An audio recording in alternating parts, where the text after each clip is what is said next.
would like you guys to close your eyes. Just trust me on this. Close your eyes and think about farm. So the first picture that comes into your mind as a farm that you've been to, a farm that you've seen on TV, your uncle who works on that farm. Just reflect on that image. And before you guys start dozing off, see guys, some of you guys nodding away. Just open your eyes. And this is my farm. So this is the farm that we have in BGC. Is what I would say in a year's time. Because we're not there yet. So this is a joke. Actually, the farm that we have is more like this. It is a little bit small. It's actually way smaller than the other one you've seen before. However, it works exactly on the same principles, and the principles are hydroponics, and it's scalable. It's we can make it bigger, but we've basically made a smaller version of it. So, and it's hydroponics. And a lot of you have heard about hydroponics before. And if there's anything I can teach you for tonight, it's about what hydroponic means and how to say it properly. So hydro, you probably know what hydro means? Water. Okay, that was an easy one. Now, for the second part, and this is where people all around the world get it wrong or mispronounce it. They always say like hydrophonics. It's actually hydroponics because phonics means comes from phono. In Hindi, it means sound, and it's like telephone, microphone. So it's not that. It's hydroponics, which means to work with. So it's not water sound. It's to work with water. So can we all say like hydroponics? Hydroponics. Thank you. All right. I think I've reached everything that I want with my speech now.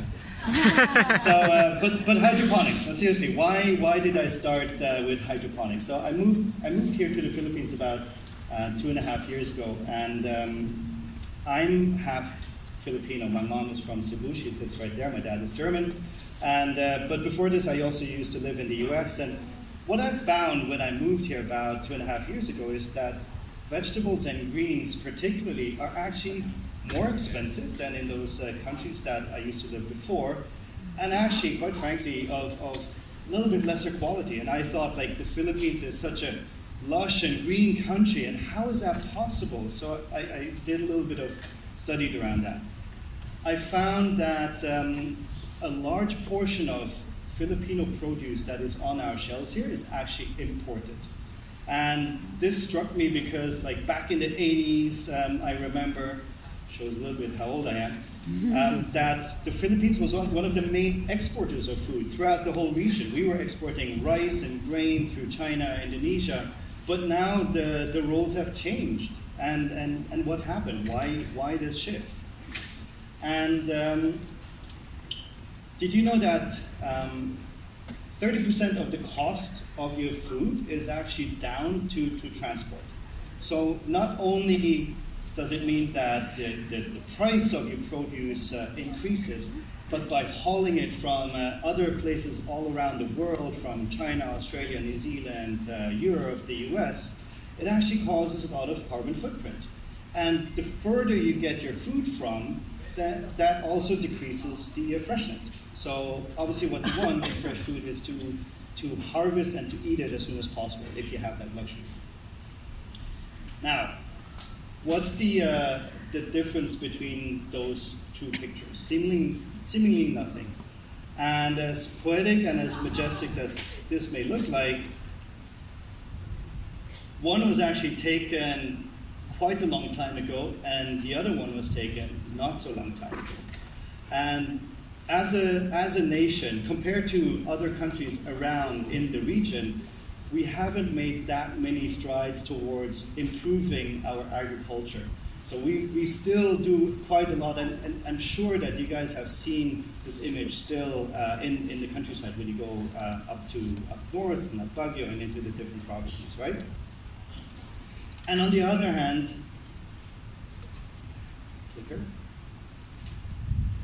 The Philippines is actually battered by quite a lot of storms and typhoons, and we're really uniquely positioned here to get all of these typhoons that are coming through, about 12 a year, and each one seemingly getting worse and worse. So this situation is not going to improve anytime soon, or ever, probably. And we have these scorching hot months in April, in May, and in March, where we have literally very little water, and then we have other months, like this August was really wet, where we have too much water, right? And then the next storm is right around the corner. So we have, I identified 3 problems, and which is high cost of fresh produce, which was the one that really enticed me to look into this. Inconsistent quality, because we still have very low mechanized ways on how we do agriculture here.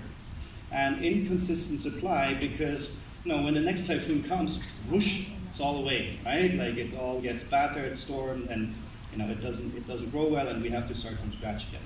So how some of the solutions that we found in order to mend some of these problems are the following. So cost related to transport is basically you cut out transport, which means that by reducing the farm to table and making food miles into food steps, that's when you basically eliminate the transport cost. Not only do you eliminate transport costs, but you eliminate the carbon footprint that comes with it. And also, guess what? The closer you are from time-wise from when you've harvested to when you eat, the fresher your food is and the more nutrients it has, right? Now, for our old farming methods, it is 2018, and we all have like this brilliant computer in our pocket. Some of you are taking pictures with it, and still our farming methods have not caught on. So using technology out there and using science and knowledge that is available to us nowadays and applying that to old farming techniques is something that can improve a lot. And on the other hand, inconsistent supply, because is there something that we can do about the storms? Not really, right? But we can protect ourselves against them. We have constructed spaces like the ones that you sit here inside. It could be raining outside for all that we know, but we don't care, because we have built areas and houses and domes and shops like this one here, where we are shielded and fended off from outside elements, from storms, typhoons, from rain, from the heat, bugs, from the night. We control the climate, we control the temperature, and we control lighting, right? And most of us here actually live in a city. And all these studies say that more and more people are moving into the city. We can see that now already, and a lot of you might be living in one of these high skyscrapers, right? And we have built for ourselves our homes, our schools, our cars, our office spaces, all of these little protected bubbles to shield us from the outside elements, right?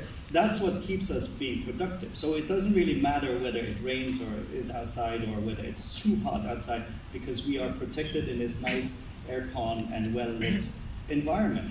And in the city, the space is really expensive, right? So the square meter footage is super, super expensive. So what do we do to maximize it? We grow upwards, right? So all of the items that I talked about before can all be applied to urban vertical farming, indoor farming, so to speak, like this. So this is a farm in the U.S., on the east coast of the U.S., and it's cold there most of the time, like during the winter seasons.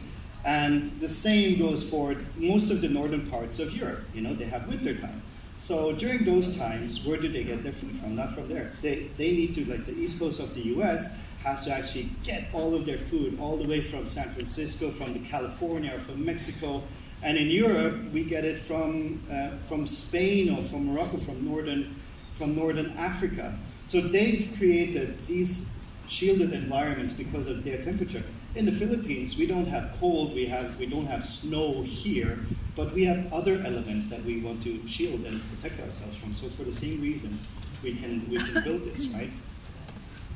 And that's like, we're saving thousands of miles. So instead of them getting it from California, you know, they eat it right there all throughout the year. All right, so who of you have been to Siargao recently? Can I see raised hands? Who's been to Boracay recently? Maybe not. So, but you know, we all know, even if you haven't been to Siargao has become this trendy meditation, health fees, basically a Bali of the Philippines, wellness and all of that.